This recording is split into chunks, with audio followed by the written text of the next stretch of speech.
I'm Danny. And I'm Ray. And this is High Volume. So today we have the pleasure of speaking to one of our friends that we met through our local gym. So it's kind of funny how things fall together. You know, you make friends with one person who introduces you to another, which really put us in a wonderful position to start having conversations about faith and which is, you know, obviously our favorite conversation. We had seen Jason around the gym here and there as a personal trainer, and we were always intrigued by him because he had a beautiful tattoo of praying hands on his neck, and Danny and I were always like, oh, I want to get to know him. Like, I bet you he's got, you know, a story, or he's, you know, he would be wonderful to speak to. So we have the pleasure of speaking with Jason Peña here, and we get to hear his wonderful testimony, and we have not heard it yet. So we are hearing it for the first time along with everyone else. So we're excited. Very, very excited for that. So thank you for being here and doing thank you this for having with me. us. It's a pleasure. It's an honor. So if you want to just open whatever, if you want to dive right in to your testimony, whatever you feel like, give us like a little bit of your backstory. Right on. So 2016 was the date, right? Or the year. It was like any ordinary day at work. We're doing our thing. I set everybody straight, make sure everything was in order. We went to lunch with my boss, and we had a nice little meal. Came back to work. My stomach started hurting real bad, right? And so I thought, this is weird because I'll go to work with 103 fever. I'm not tripping. Work needs to get done. You know, that's what I'm used to doing. The pain was so excruciating that I left like within 10 minutes of being at work. And so I ended up going home, thought I'd sleep it off, you know. That's kind of what we do. Yeah. That night I woke up in even worse pain, went to the hospital. I don't go to the hospital, but something told me, hey, get to the hospital now. Yeah. I go, and come to find out, my liver enzymes were over 6,000. Normal is 30 to 50. Oh, my. And I was in the 6,000s. And so I was on the verge of, like, complete failure. Well, they sent me home and said, here's some morphine. Go home, and we'll see how this plays out. It may go down, whatever. Next day I woke up, and I was completely yellow from head to toe. Eyes included. Wow. And I was complete jaundice. I felt like I was dying. Yeah. I felt like I was holding on to the last thread of life. Wow. And so I go to the hospital. They end up running my test again. It was a different hospital. They told me, hey, we're going to send you in an ambulance to San Antonio, which is 2 hours away from where I lived. Wow. It's a liver transplant hospital. You need a liver transplant like now. Oh my gosh. And so I rode in the ambulance. Family drove behind me, my brother and his wife and kids. They drove behind us. We get to the hospital, and that's the last thing I remember. Completely just, everything just blurred away. And so they were doing a procedure. My liver was so inflamed that my stomach was just, they weren't able to do a biopsy through my belly button. So they went through my jugular. Wow. They made a wrong turn, cut my jugular open, and my lungs filled up with blood, and that was the first time I coded, right? So I was out for maybe a couple of minutes or so. Well, they brought me back to life, and from that moment on, I had AFib, so which is the heart's beating irregularly. So the top and bottom are just, you know, they're not in sync. Yeah. So, well, when I woke up out of that experience, I was in a hospital bed, and I felt like I had, like, it sounds kind of silly, but I felt like I had spidey senses. I felt like super, like, just enlightened. Yeah. And so I was telling my family, hey, everybody go. You guys have been here long enough. Go get something to eat. Go do what you do. And so everybody left. My dad was a little hesitant to leave. Mm-hmm. Well, anyways, he makes his way down the hall. I decided I'm going to run to the restroom real quick, and I walk with my little, you know, that little thing that the monitor? The fluids and stuff. And so I get to the restroom, and they said all they heard was a thump as soon as I closed the door. They opened the door, and they found me in a praying position on the ground. I had a cardiac arrest. It was too much. That walk was too much for my heart. And so there I was under for about close to 10 minutes, if I remember correctly, which means I had no oxygen to my brain for 10 minutes, right? So they had 3 rounds of nurses performing CPR on me. And you're laying on the ground at this point, still in the. From what I was told. Yeah. From what I was told, Wow. I'm completely dead. I'm coded. 10 minutes. Close to 10 minutes, Wow. yes. And my dad said all he heard was cold blue in room, whatever it was. And so he turns around and he goes back, and then he sees all the nurses trying to revive me, right? Fear in the moment for him. I know. I could not imagine. Like, I get sad thinking about it because I have a Yeah. child. So Oh I could my not imagine what they goodness. experienced, right? Yeah. And so they're ready to call it. They're like, okay, this is it. You know, Yeah. he passed away. Paul, I don't know if you ever see this, but thank you so much. Paul refused to quit. He did not want to let me die. Nurse? He was a nurse. Okay. He did not want to let me die. He kept on and kept on and kept on, and they were like, "Hey, man, like, he's gone." You know what I And mean? this was that 10 minutes where you're saying, Mhm. okay. And so Paul just didn't stop, and he brought me back to life, right? Or he helped assist in that, you know, reviving of my life. And I don't remember anything from there. So about a week later, I'm in a coma at this time. I don't know anything. I'm in this weird space. I couldn't tell you. All I know, it felt like I was being tortured in a way. But come to find out, it was because I was strapped in a bed because I was about 30 pounds heavier than I am now, but of all muscle. And so I was pretty strong at that point. They strapped me down in the bed because I kept on ripping the tubes out of my neck and ripping the tubes out of my mouth. While you were unconscious, just ripping, like, oh my Right, 'cause gosh. something didn't feel comfortable. So I just kept on ripping stuff oh out. My gosh. Yeah. And they had to strap me down. My cousin told me that my brother, my cousin, and 2 other nurses had to hold me down because I broke the straps off the bed because I was fighting for my life, you know? Yeah. I was scared, whatnot. And finally they drugged me up even more and I was out. And I ended up coding again because my body could not keep me alive. Yeah. I lost so much brain that my mom came from Chicago. My dad came from 2 hours away. The doctors told my parents that if he survives longer than a week, the only thing he'll ever be is what you see right here, which is a vegetable. Because I lost so much brain. I have what's called global anoxia. So my brain blacked out from front to back, side to side. So it's just all dead spots all over my head, over my brain. And I got to the point to where they were pleading with my family, like, hey, don't let him live like this. Pull the plug, you know? Like, well, they didn't use those words, but they're like, just, it's time to let him go. Yeah. You know what I don't mean? hang on anymore. Nobody wants to live like this. And my brother freaked out, and he was like he was, put his head by mine, and he said, do something, Jason. Make a move. Twitch your eyes. Move your fingers. Oh, like, please wow. do something. Like, I get a little choked up talking about it. Yeah, no, I'm like, it's like bringing And, tears to my eyes. Yeah, so at that moment, I flinched my eyes. And I mean, I didn't open them, but, you know, I could just flinched them a little bit. And my brother told the nurse, look what he just did. And I had tears. I had yellow tears because of my jaundice. I had yellow tears coming down. Like, please help me. Right. And so they allowed me, I mean, they kept me alive. They saw that I was responsive enough to understand what I was being told, and they kept me alive. And so if I remember correctly, that's how the story went.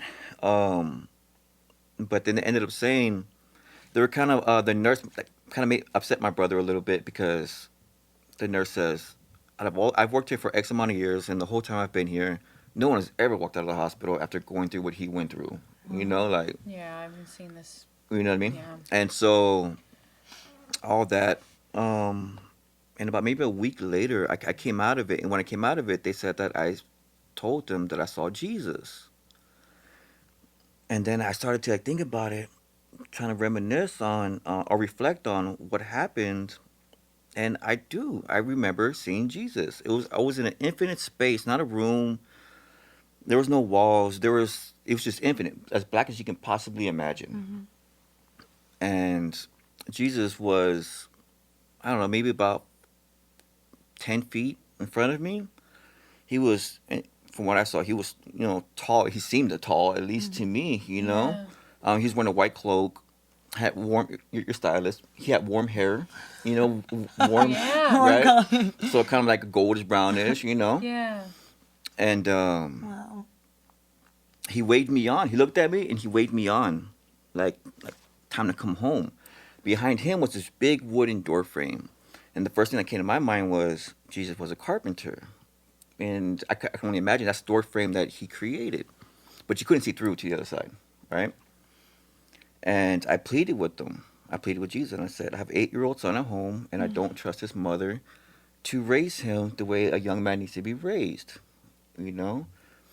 And so Jesus, big old huge smile, he nodded. Of course, we weren't talking with our mouths. Yeah. This was all done, Like thoughts. right, with our spirits, you know? Yeah. Wow. And he gave me the nod, like, I knew exactly what you're going to say before you even said it. You know what I mean? Wow. And what's unique about that, well, it's all unique, but what's kind of like made me wonder at that time was there was a little boy who was going through, the wooden door frame, the opening of the door. And I was like, who's this little boy? So it kind of made me wonder, like, did I imagine this? But I was coded this whole time Yeah. that happened. Yeah. Come to find out, that same night, a little boy was brought in a helicopter. He didn't make it. So I'm wondering, was that the little boy I saw that was going through the door frame? Because I told them the story, and then they told me the story of like, gosh. oh, well, this is what happened. Oh my. There was a little boy that was brought in, he didn't make it. He died that night. Wow. Wow. And so I was like, Oh my gosh. but then everything just kind of just fizzled, went away. After Jesus gave me the nod, like I got you, everything's gonna be all right, you know. And so all that happened, and I ended up being in the hospital for about 2 months altogether. I Long time. couldn't lift up my phone because I was completely weak. I was fed through an IV. I lost 55 pounds in the hospital. I wish we would post a picture, but I have a picture of where I was in May. Like I was preparing for a bodybuilding show, and then where I was in July, early August, where I was skin and bones, my hands hanging like this off the wheelchair because I couldn't lift my hand. Oh. I had to relearn how to walk, relearn how to eat proper because I'd put this, like I would try to eat and the spoon would just hit me on the side because I didn't have that coordination anymore. The frustration you must have felt too.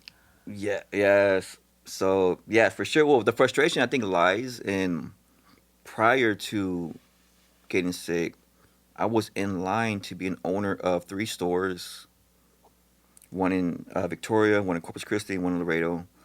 My boss wanted to back my gym. So I was at the top of my game. Yeah. You know what I mean? I was a boss at the current company I was at. I just had everything. My social life was on point. I mean, I according to my flesh. You know what I mean? Yeah. Everything was just According it to was my flesh, blue I- skies and open roads. You know what I mean? Everything was. I mean, anything that the flesh could want, I had at my disposal. And I was living a bogus life too, though. At the same time, 'cause, sometimes you get taken out of the hood, but you don't get that hood taken out of you sometimes. And so I was kind of living that. I was playing both lines, and still doing church retreats as well. So I was living a lukewarm life, which is God vomits that, right? Or Jesus vomits that type of lifestyle. And so, anywho, so I ended up getting out of the hospital. I had to learn how to walk, learn how to talk. I said, learn how to write my name, all those things, and it was just a journey from leaving the hospital to where I am right now. I was diagnosed with PTSD from all the brain trauma. A lot of things that I explain to people, war veterans, and I'm not taking anything away from war veterans. What they have is unique, and it's special, or it's unique to them. Yeah. We share a lot of similarities in the PTSD, loud sounds. Even right now, I'm like fired up, and I'm trying to calm it down. Yeah. Yeah, yeah. My so I live with that. It's been a crazy battle since. I mean, I lost everything. Like, I believe I mentioned this to you before. It reminds me of when Saul became Paul. Yeah. God transformed his whole life. Yeah. And I felt like God stripped me of all the things that was leading me to hell, ultimately. Wow. You know what I mean? Yeah. Which I'm totally cool with now that I understand what he was doing. It's like, Yeah. okay, God, I see what you're doing. I see what you did, and I appreciate it. But during, I wouldn't be as close as I am to God. I mean, I've always been close, but not to this magnitude, right? Not of this magnitude. I'm grateful for these trials and tribulations because it's drawn me closer. Yeah. You know, we can see life as why me, why another bad thing, or what's God trying to tell me. You know what I mean? Yeah. Wow. Yeah. So when you came out of this, what made you change everything? You came out of the hospital, like you're sitting in all this, you're realizing what you saw through this coma. Like, what were you like when your health obviously started to get better? Like, what inflicted all this change in you? Like, what was that process and that journey like? All that happened, but completely rewire your life because of that. Some people come out of it. I had this Victim experience, mentality, yeah. and this is wonderful, and oh my God, and then it's so easy. You had so much going for you in your flesh, right? Yeah. How did you die to your flesh? Yeah. From beforehand. Yeah. In regards to like, how did I? So, I was in the hospital bed. My mom was by the bedside, and excuse me if I'm veering off the question. No, Sometimes go ahead. I get lost in. Anyways, I remember telling her, I said, I don't know what this feeling is, but I think I'm going to the priesthood. I feel strongly like I need to be an advocate. I need to go out there because I got tattoos.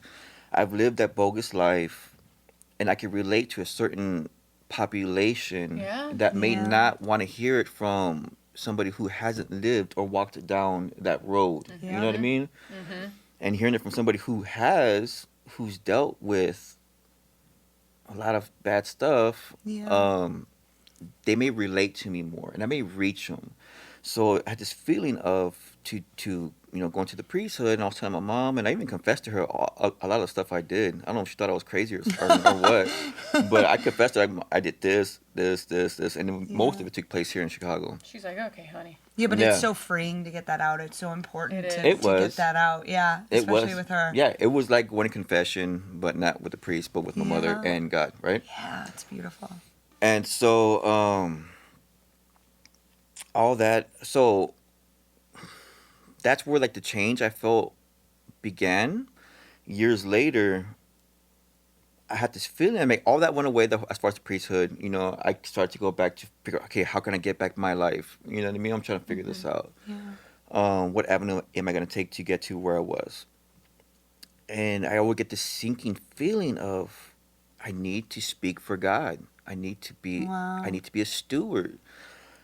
And a deacon, right? I'm Catholic, and so you have your deacons and you have your priests, and so deacons popped in my head, right? I don't know if you have seen Jersey Boys, the movie Jersey I Boys. don't know. No? I don't think I have. But I Okay, know what a well, deacon is.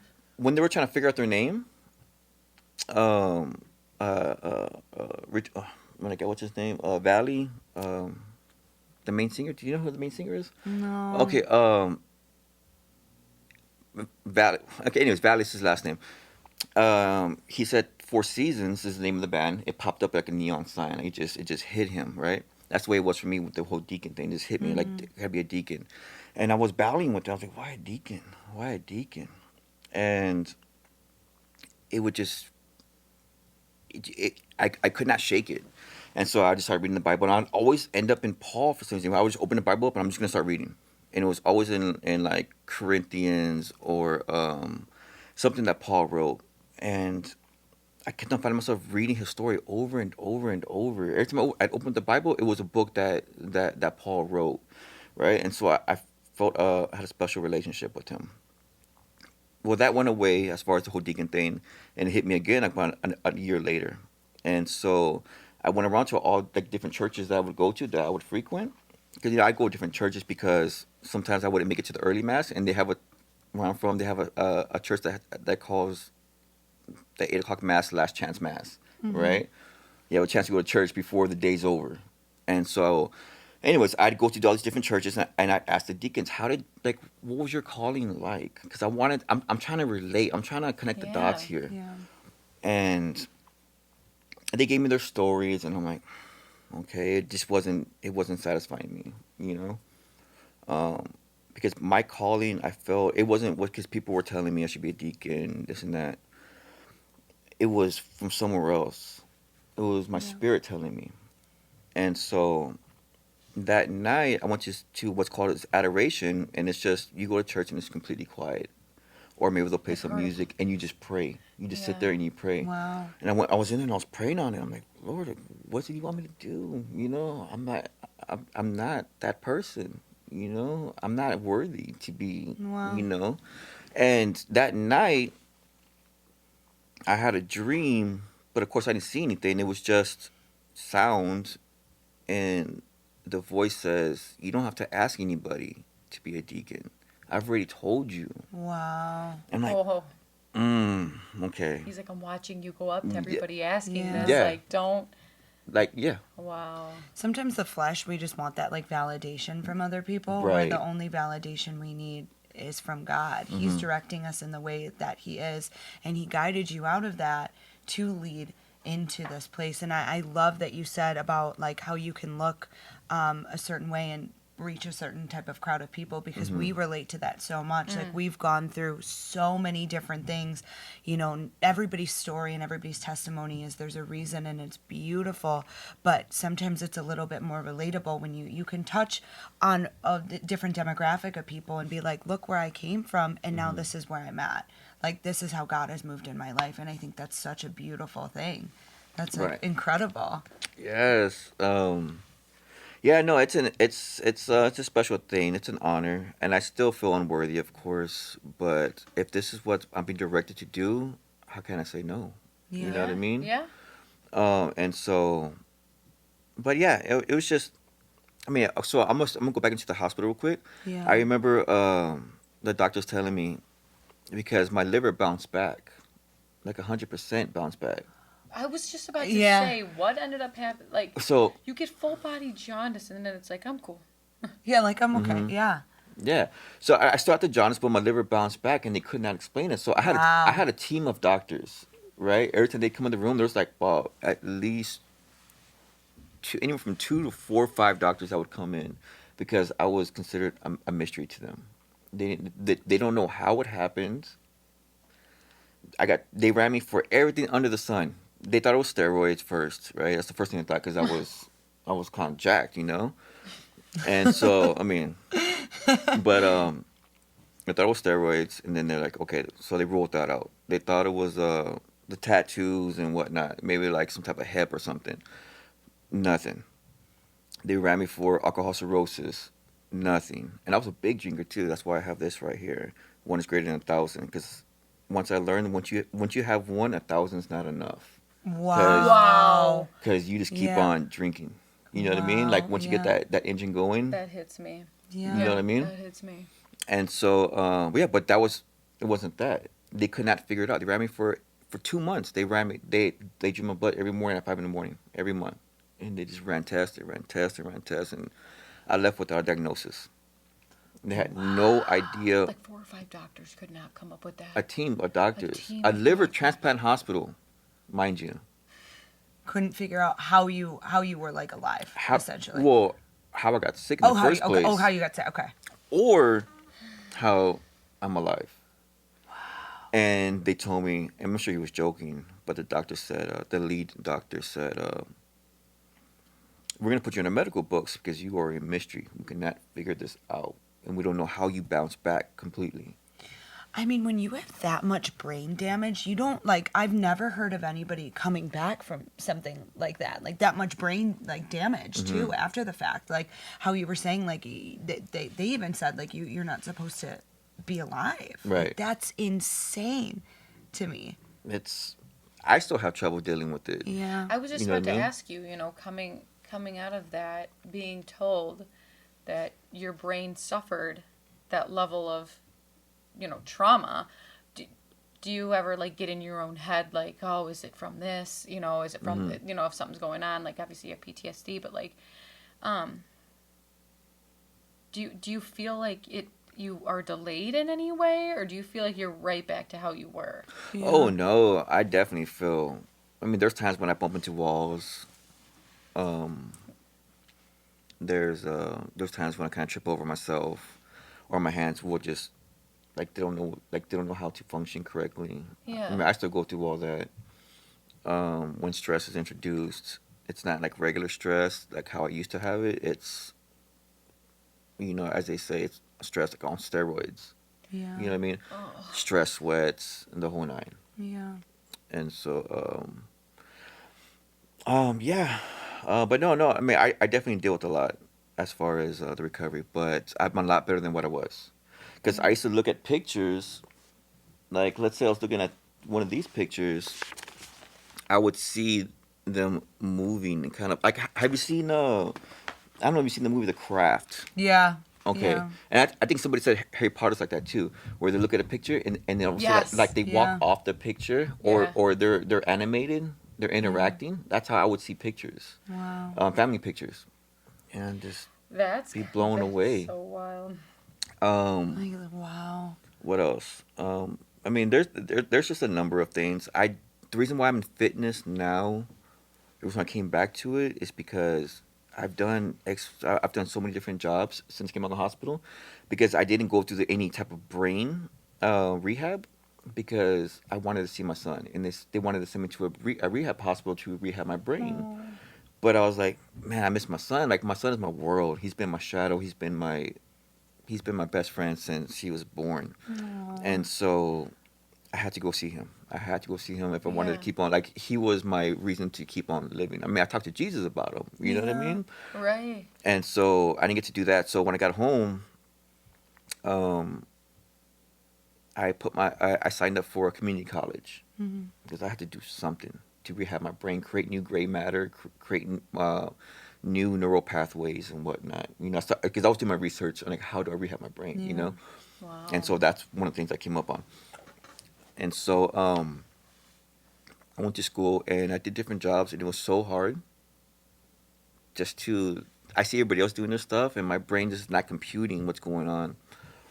And it just took a lot of reading. I read a bunch of books, trying to get right, because Yeah. I wasn't. So during that time, were you like focusing more on God? Were you like, okay, now I want to get like locked in? Like, were you leaning on Him for your help too? Like, how was He incorporated in that journey too? At first, I really didn't know what I was, Yeah. who I was, where was my place in society. Yeah. You know what I mean? Am I just going to be a mooch off the government, receiving disability checks, Yeah. being a burden on people? You know what I mean? And I remember this one time, because my uncle told me this when I was a kid. He says, write your desire that you want God. Write something that you want God to help you with, fold it up and put it in the Bible. And Oh, I so, like that. right? Yeah. And so I said, yeah, I wrote something to the effect of, please don't let me be a burden on my family, because I felt like I was. I felt like a Mm. grown child, and they're having to take Yeah. care What a of me. You know what I selfless thing mean? to Yeah. to pray after you. A lot of people would just be Mhm. like, I just went through a lot. No one's helping me, and you're like, please help me not be a burden on my loved ones. Yeah. I it was such an ugly, ugly, ugly, horrible feeling to have inside. Yeah. From being up here to now, what I felt was down here. And yeah, so I would, in regards to what you said, your question, yes, I would pray, but not to where I am now. It Mm-hmm. Mm. took a lot of. I couch surfed. I lost everything. One thing I kept was my car, Wow. my place, friends. Like, man, I had such a big, when you're on top, you have like a big, Yeah, big huge circle. following, Yeah. right? And they were there for like maybe the first month or so, and all of a sudden it was just crickets. Everybody had to do their own thing, and I was kind of like salty at that. I was Yeah. like, "Where's everybody at, man? Where's all my people? All the people I helped out, Yeah. And one thing that helped me out was to realize people have their own lives. They have their own problems. They bear their own crosses. I can't be expecting people to be there waiting for me or Yeah. waiting on me. And so that's one of the biggest things I had to deal with because from having my phone just ringing all the time to nothing at all. And so, love your cousin. My cousin Gabriel was the only one I felt that reached out the most to me, Yeah. and he lived 4 hours away in Houston. But he reached out to everybody, all the family. But he would come to my apartment and stay with me for like a week at a time, maybe a few times a year, just to be there for me. You know what I mean? Oh. And I say, love you, cousin, because in 2020 he was taken from us Mm. because of a drunk driver. Mm. And that totally crushed me, right? Because he was the one that I felt was my biggest cheerleader. You know what I Yeah. mean? Yeah. I still have voicemails that I kept on my phone that I can't really listen to anymore of him being like, "Hey, cuz," like tell me happy birthday and whatnot. You know what I mean? Yeah. And so, but yeah, no, he would. That was my ace, man. That was my ace. But and so that this is all during my rehab. So I would feel like I'm getting better, and then something like this would happen, and then boom, I'm right back down. Like I could be on top, and like right now, like be at the gym. I feel like I'm on top of my game. I feel like I'm getting back to normal. Everything's Yeah. cool, and then something happens, like just a shift in my life, and I just get taken down a few pegs, and I'm kind of not back to where I was, but not where I want to be. You know what I mean? Yeah. I want to say the most beautiful thing to me is your positivity looking at you. Like you would never know. You always have a smile on your face. We've known him, I mean, a couple months we've been going there. I don't remember when you started, but every time I see you, it's a positive. You're smiling, you're You stick happy. out. You do. have this like radiance about you. Like you're just so like excited to be alive. So hearing your story, it makes sense, but it's so how you're so selfless, like to me to, be like, I don't want to be a burden. You've gone through all these things and there's not once like a victim mentality. So many people go through things. Why me? Why did I go through this? Woe is me. Like it's so beautiful that you can take a step back and just be grateful for your life because that's what you And be are. willing to share the story too. Yeah. Be willing to share the story and touch other people with it. It's just not easy. It sounds easier said than done Yeah. to sit here and speak it out and actually call it out. And when you leave from here, there's a different feeling and it's you just know it's going to be viewed or seen and it's a different feeling. It's a better like release as in just saying it to one person who's listening. So I'm excited for you, to have that moment of, okay, I'm officially letting go of this. I'm saying it all, getting it all out there, and I want to touch people and I want to see some feedback. Yeah. I have a couple questions for you. Yeah, what's up? So what do you feel like moving forward? Like what is on your horizon? Like what do you want to do? Where do you see yourself? Like how do you feel like in general? Like how do you feel? Like what's on like the next pages from everything that you've come through and where you want to be moving forward? So the diaconate program is on my radar. That's something that I've been told to do. So Yeah. how can I, avoid that? Which it's an honor to do it in the first place. Yeah. And so that's one thing. Other than that, fitness. Okay, so the reason why I mentioned the other job is because, see, I'm a little sporadic with this. This is how we talk. my. We're like, wait a Can second, I relate. have something else to say. Yeah. But wait. Yeah, exactly. So I can't. So I did other jobs and I could not. I would just kind of go in like panic mode, trying to learn these new things. But fitness is the only thing that I remember and I love, and I can do relatively easy. Yeah, I'm You not know what I mean? surprised Helping that you're people back out. in it. You know what I mean? Yeah. And so I've always wanted to, cause I'm a sucker for children and the elderly. Like they just hold a special place in my heart. Yeah. And back home, there's a lot of programs for kids. Because I knew teachers who would tell me stories about the kids that go to school who stink because their clothes weren't washed. They had bugs in their hair. Yeah. They had shoes that didn't fit them. They had holes in their clothes, right? And so I wanted to use whatever whatever type of wave I can make in the fitness industry, like open up a gym or something, and create programs for them. You know what I mean? Yeah. Something that, kind of like that back to school type of thing. Yeah. Like the backpacks but like pick the shoes Maybe and somewhere for them to shower if they need a shower there. you know what I mean. Yeah. And so that's something I want to do. I still want to do. I want to do that for the kids. The kids need so much help, and unfortunately there's a lot of parents that I don't know. care. I know. Yeah. You know what I mean? They're still living their best life Mm. while the kids are. heartbreaking. It is. It's so heartbreaking. And so that's something I want to do as well. I want to get back to the kids. I love that. What else? Maybe something with because one of the ideas I had when I wasn't working, I was still figuring out life. I wanted to go into but COVID hit. I wanted to go into the nursing homes and spend some time with them because when my grandma, she was in like rehabbing in a nursing home. When I go visit her, I saw so many that didn't have anybody to visit them.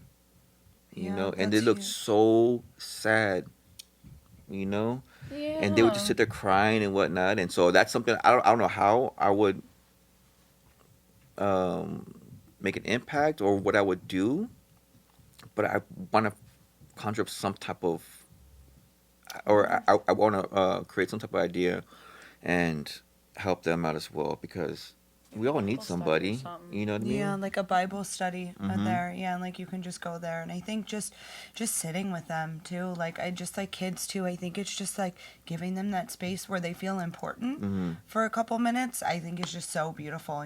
Like kids that don't have parents or like older, in retirement homes where they don't have people to come visit them. I think just like as simple as just sitting there with somebody and listening, even if they don't like they're not saying much of anything. I think it's just the Just to sit there with them. Just the yeah, presence, just the the company. Like I presence. said, yeah. And a smiling face, right? I think a Right. smiling face, we always talk about like just smiling at somebody, how like far that goes. And that's starting small. Like our pastor was like, you don't need to go fly across the country to do what you're gonna do. You can do it right here in your Absolutely. hometown. You can start. There's Yep. a nursing home across the street from where our apartment complex is, and I look over there all the time at the people just spending We should time go outside, there. and I'm like, we should go walk in there and just be like, does anybody want to do some scripture together? Like dive into some scripture together. And I wonder how many people would just, come, bring their Bible, Right. sit Yeah. down, if they can't make it to service on a Sunday. But you just opened my mind up to that group of people that gets overlooked sometimes. Yeah. Very because we much. think that they're taken care of there and they're That's talking to other friends beautiful. and stuff. But you just brought up how selfless is that of your heart to be like, I'm noticing it's making me sad. These people are alone, and you want to do something about it. Mm-hmm. Yeah. I love Your that. story, your testimony is such a beautiful story. I feel so lucky to have been like in the presence, just hearing this. Yeah. It's moving, and it's Well, motivating. thank you for listening. Thank you for having me. Yeah. you Of know? course, it's so motivating. I have one question before we close. And this is something that I just like I don't know, I was getting ready and I thought about you. If you could ask Jesus one question, what would it be? So, I heard this on the radio, right, on a radio station one time, to that effect. And a person responded with, "Did I make you proud?" And that always resonated with me when I heard that. Yeah. That's something that I'd want to ask also. You know what I mean? Did I do what you wanted me to do? Yeah. You brought me back. You allowed me to stay here. Did I serve your purpose? Did I make it worth saving my life? Wow. You know?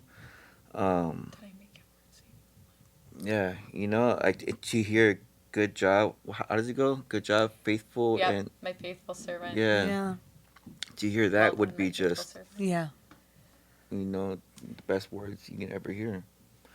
And so, but not to steal off of somebody else's, answer. But I'm glad you said that because that's something that I would really want to say. Like, did I make you proud? Did I do what you wanted me to do? Was it? I don't know. I mean, That's beautiful. I want to know that I did. I made it worthwhile.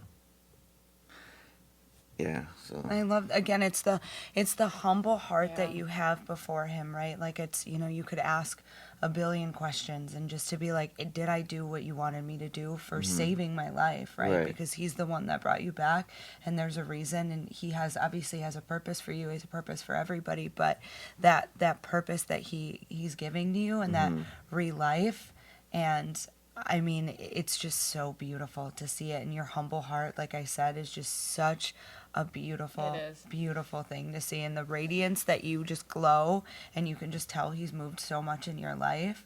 So I am so grateful to have heard this. Thank you. Thank you all so much for having me. I appreciate it. Thank you. This kind of put me back on track.